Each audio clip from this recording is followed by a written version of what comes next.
Welcome to Hockey Town. I'm Joe Knowles, and I'm here with Chris Kuc, the Hawks beat writer, following Game 7 of the Western Conference Final, in which the Blackhawks were defeated by the Los Angeles Kings 5-4 at the United Center in overtime. Chris, a disappointing end of the season.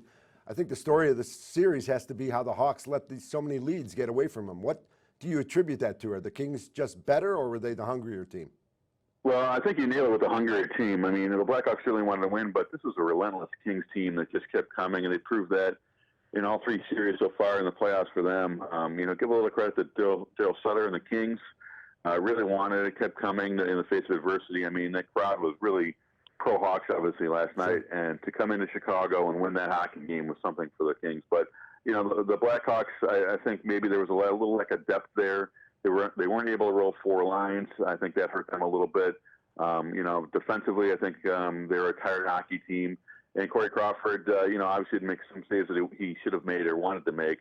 But overall, I just think it was a Kings team that just kept coming. And, when you get down to overtime, it's a bounce here or there, and the Blackhawks were on the bad end of one. Not to say that Corey Crawford was the problem for the Hawks in the series, Chris, but certainly there were a few goals that made him look like he might have wanted to have him back.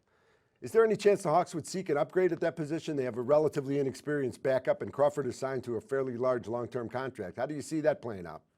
No, Corey Crawford's your goaltender for now and in the future. They signed him to a long-term deal. I don't think that the Blackhawks lost the series because of Corey Crawford. In fact, I think they were in this series because of Corey Crawford.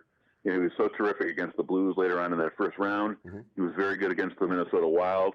Every goaltender has goals that he'd like back, but overall, Corey Crawford, in my opinion, is one of the top 10 goaltenders in the NHL. So no problem there. So we head into the offseason a little earlier than we were hoping. Do you anticipate any major changes for this team over the summer, or are we going to look at basically the same roster when we come back in the fall? I think there'll be some changes. I don't think they'll be major. I do think that, come probably NHL draft time later in June, I think that Sam Bowman will make a trade or two just to free up some cap space and kind of bring in some new blood. I don't expect any of the core guys to go. I would expect maybe a guy like Johnny Oduya, a guy who's got a fairly hefty contract that could help us. Was traded away to help the salary cap. He might be in trouble as far as leaving. I don't anticipate Michael Hanges coming back or Sheldon Brookbank. But again, these are guys who aren't part of the core, so I don't expect any of those big 7-8 guys who are part of the core to be gone. Real quick, too, Chris, looking ahead to the Cup Final, do you think the Kings can take care of the Rangers? How do you see that series shaping up? Yeah, I think we saw the Stanley Cup winner last night. I think it was on the ice of the United Center. I think the Kings are just going to be too tough for the Rangers. Right now, New York, the best thing going for them is Henrik Lundqvist, their goaltender. Other than that, I think depth-wise, the Kings are the better team. I think the Western Conference all season long was better than the Eastern Conference. We're going to see that in the Stanley Cup Final. Lundqvist is the wild card here. If he's so good that he can shut down the Kings, Rangers have a chance. But for my money, I think it's the Kings.